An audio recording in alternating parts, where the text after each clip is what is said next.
जय हिंद दोस्तों, कैसे हैं सब लोग। उम्मीद करता हूँ सभी मस्त होंगे, अपने चिड़कार में व्यस्त होंगे। स्वागत है सभी का 6 फरवरी 2026 के एग्जाम में। आज हम करने वाले हैं एसएसटी यानी सामाजिक विज्ञान के मोस्ट इंपॉर्टेंट क्वेश्चन, जो कि पिछले 5 वर्षों के प्रीवियस ईयर क्वेश्चन पेपर लिए गए हैं। टॉप 25 क्वेश्चन है। चैनल पर जो भी नए हैं चैनल को सब्सक्राइब कर लीजिए। चलिए क्लास को स्टार्ट करते हैं। और पहला क्वेश्चन है,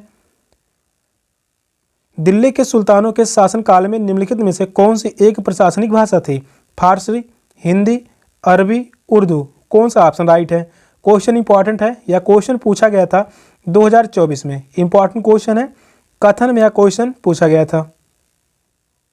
जो भी क्वेश्चन करवाए जा रहे हैं एसएसटी में मोस्ट इंपॉर्टेंट क्वेश्चन रहने वाले हैं। एग्जाम में एक एक क्वेश्चन फंसने की पूरी गारंटी है। क्वेश्चन नंबर 1 कह रहा है, दिल्ली के सुल्तानों के शासनकाल में निम्नलिखित में से कौन सी एक प्रशासनिक भाषा थी? प्रशासनिक भाषा क्या थी? फारसी। फर्स्ट ऑप्शन करेक्ट है, फारसी भाषा। फारसी दिल्ली के सुल्तान की प्रशासनिक भाषा थी। शिलालेख और उस अवधि के सिक्के इसके साबूत हैं कि उस समय दिल्ली के सुल्तानों द्वारा फारसी भाषा का प्रयोग किया जाता था।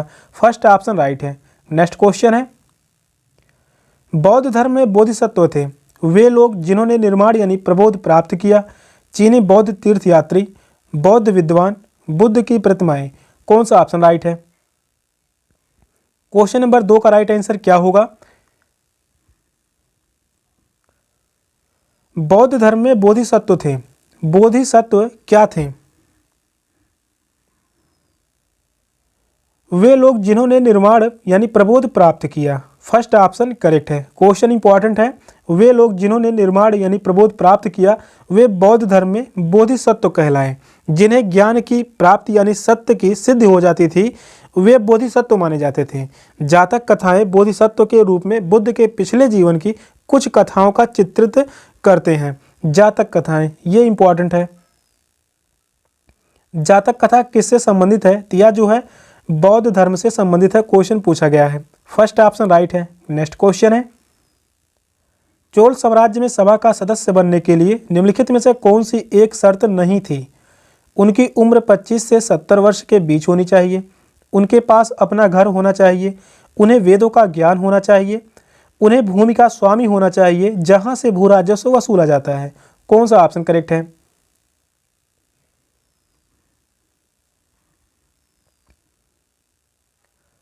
एसएसटी में टोटल क्वेश्चनों की संख्या पूछी जाती है 60 क्वेश्चन। प्रीवियस ईयर क्वेश्चन से जो क्वेश्चन पूछे जाते हैं, प्रीवियस ईयर क्वेश्चन से प्रश्न जो बनने वाले क्वेश्चन होते हैं लगभग 45 से 50। और जो भी क्वेश्चन करवाए जा रहे हैं सभी क्वेश्चन मोस्ट इंपॉर्टेंट क्वेश्चन रहने वाले हैं।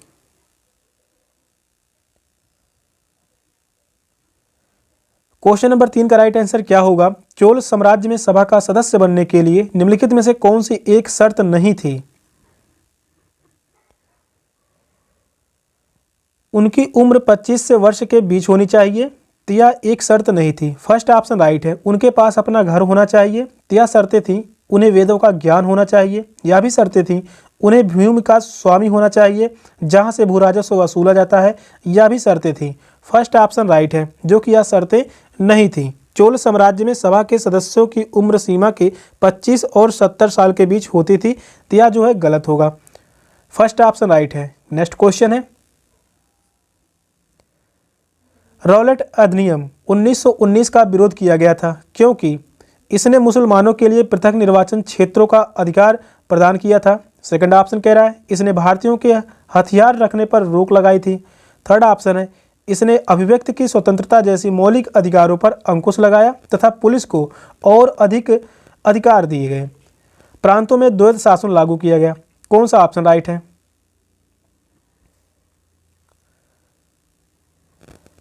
क्वेश्चन इंपॉर्टेंट है। क्वेश्चन पूछा गया था या 2023 में क्वेश्चन पूछा गया। इसके पहले यह क्वेश्चन बना था 2021 में और यही क्वेश्चन पूछा गया था कथन में। क्वेश्चन रिपीट होते रहते हैं। इंपॉर्टेंट क्वेश्चन है। क्वेश्चन नंबर 4 कह रहा है, रॉलेट अधिनियम 1919 का विरोध किया गया था। इसका विरोध किया गया था क्योंकि इसने अभिव्यक्ति की स्वतंत्रता जैसी मौलिक अधिकारों पर अंकुश लगाया था तथा पुलिस को और अधिक अधिकार दिए थे। थर्ड ऑप्शन राइट है। रॉलेट एक्ट 1919, रॉलेट अधिनियम यह कब आया था? 1919 में। इसके लिए जो विरोध किया गया था क्योंकि मूलभूत अधिकार जैसे अभिव्यक्ति की स्वतंत्रता को प्रतिबंधित किया गया था। साथ में पुलिस को और अधिक मजबूत बनाया गया और अधिक अधिकार भी दिया गया। थर्ड ऑप्शन करेक्ट है। नेक्स्ट क्वेश्चन है, चाणक्य के अनेक विचार एक पुस्तक में लिखे गए जिसे जाना जाता है अथर्ववेद के नाम से, यजुर्वेद के नाम से, धर्मशास्त्र के नाम से, अर्थशास्त्र के नाम से। कौन सा ऑप्शन राइट है? मोस्ट इंपॉर्टेंट क्वेश्चन है। क्वेश्चन नंबर 5 का राइट आंसर क्या होगा आप सभी बताइए।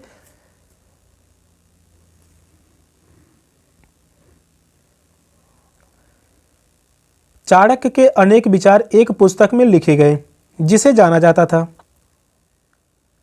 अर्थशास्त्र के नाम से। फोर्थ ऑप्शन करेक्ट है, अर्थशास्त्र के नाम से जाना जाता था। चाणक्य का अर्थशास्त्र राज्य के कार्य तथा प्रशासन पर एक बहुत ही प्रसिद्ध और लोकप्रिय पुस्तक थी। चाणक्य की जो पुस्तक है अर्थशास्त्र, यह किसके लिए थी? राज्य के कार्य तथा प्रशासन के लिए। राज्य के कार्य तथा प्रशासन के लिए, प्रशासन के लिए। फोर्थ ऑप्शन करेक्ट है, अर्थशास्त्र। नेक्स्ट क्वेश्चन है, गर्भगृह कुछ प्रारंभिक हिंदू मंदिरों का सबसे महत्वपूर्ण भाग था। मंदिरों में वह स्थान जहां लोग एकत्रित हो सकते हैं। गुफाएं जिन्हें मूर्तियों द्वारा, भित्ति चित्रों द्वारा पूरी तरह सजाया जाता था। थर्ड ऑप्शन कह रहा है, वह स्थान जहां मुख्य देवी या देवता की मूर्ति को रखा जाता था। वह स्थान जहां धार्मिक अनुष्ठान नहीं किए जाते थे। कौन सा ऑप्शन राइट है?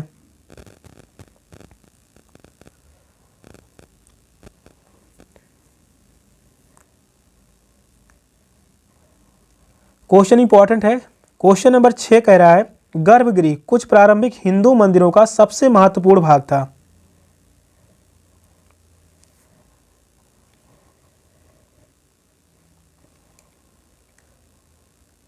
वह स्थान जहां मुख्य देवी या देवता की मूर्ति को रखा जाता था। थर्ड ऑप्शन करेक्ट है, वह स्थान जहां मुख्य देवी या देवता की मूर्ति को रखा जाता था उसे गर्भगृह कहा जाता था। गर्भगृह कुछ प्राचीन हिंदू मंदिरों में सबसे महत्वपूर्ण भाग होता है।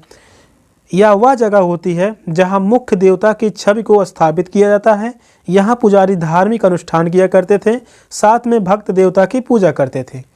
थर्ड ऑप्शन राइट है। नेक्स्ट क्वेश्चन है, निम्नलिखित घास भूमियों में से कौन सी अमेरिकी मूल निवासियों का निवास स्थल है?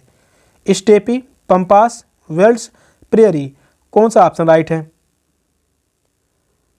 यह क्वेश्चन पूछा गया था फरवरी 2015 में। फरवरी 2015 में क्वेश्चन पूछा गया था। अब इस समय क्वेश्चन पूछे जाने की जो संभावना है वह है कथन में, जो कि इंपॉर्टेंट क्वेश्चन है। क्वेश्चन नंबर 7 का राइट आंसर क्या होगा आप सभी कमेंट में बताइए। निम्नलिखित घास भूमियों में से कौन सी अमेरिकी मूल निवासियों का निवास स्थल है?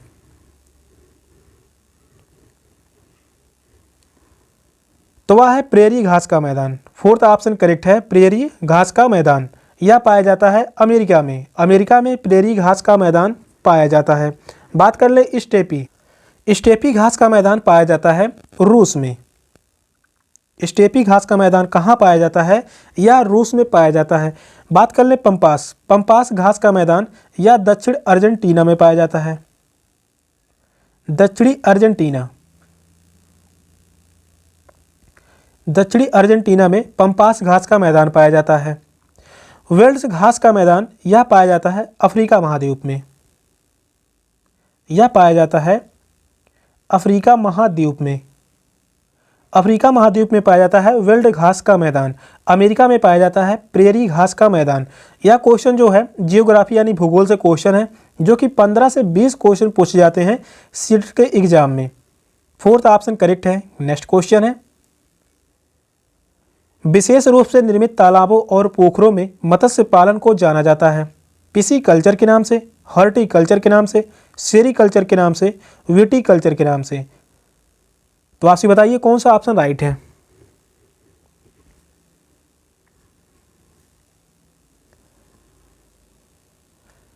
यहां से क्वेश्चन काफी मात्रा में हर बार सीट में पूछे गए हैं क्वेश्चन। विशेष रूप से निर्मित तालाबों और पोखरों में मत्स्य पालन को जाना जाता है। यह क्वेश्चन पूछा गया है कथन में भी और सीधा वन लाइनर में भी क्वेश्चन यह पूछा जा चुका है। दोनों प्रकार से क्वेश्चन पूछे जा चुके हैं, क्वेश्चन पूछे जाने की पूरी संभावना है। इंपॉर्टेंट क्वेश्चन है, इसको याद रखिए। क्वेश्चन नंबर 8 का राइट आंसर क्या होगा? विशेष रूप से निर्मित तालाबों और पोखरों में मत्स्य पालन को जाना जाता है, किस नाम से जाना जाता है?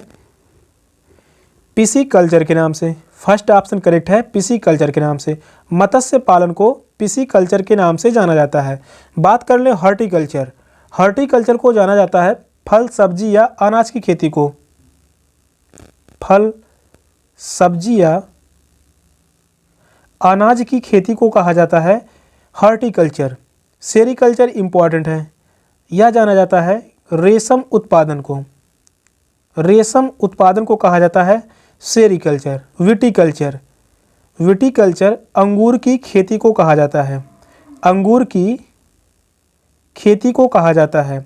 और यह क्वेश्चन पूछा गया था 2021 में। 2021 में या इस समय जो पूछा गया था कथन में। विटीकल्चर किसे कहते हैं? अंगूर की खेती को।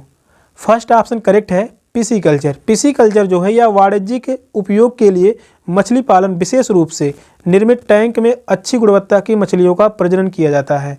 नेक्स्ट क्वेश्चन है, बोरिंग जलडमरू पानी का संकरा भाग है जो जोड़ता है प्रशांत महासागर और अटलांटिक महासागर को, आर्कटिक महासागर और प्रशांत महासागर को, हिंद महासागर और प्रशांत महासागर को, अटलांटिक महासागर और हिंद महासागर को। कौन सा ऑप्शन राइट है?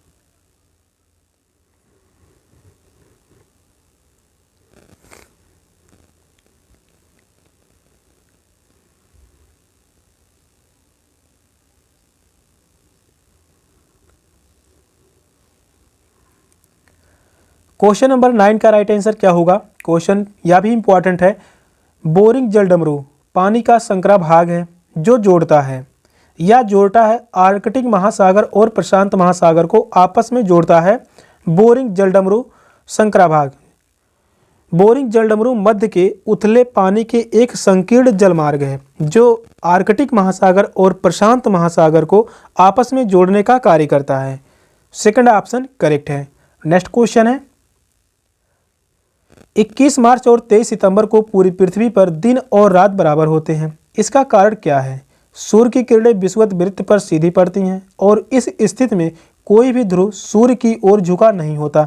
सेकंड ऑप्शन है, सूर्य की किरणें कर्क रेखा पर सीधी पड़ती हैं और इस स्थिति में ध्रुव का झुकाव सूर्य की ओर होता है। थर्ड ऑप्शन कह रहा है, सूर्य की किरणें विषुवत वृत्त पर सीधी पड़ती हैं और इस स्थिति में एक ध्रुव का झुकाव सूर्य की ओर होता है। फोर्थ ऑप्शन है, सूर्य की किरणें मकर रेखा पर सीधी पड़ती हैं और इस स्थिति में एक ध्रुव का झुकाव सूर्य की ओर नहीं होता। कौन सा ऑप्शन करेक्ट है? क्वेश्चन लंबा है, क्वेश्चन को ध्यानपूर्वक पढ़िए और बताइए कौन सा ऑप्शन करेक्ट है।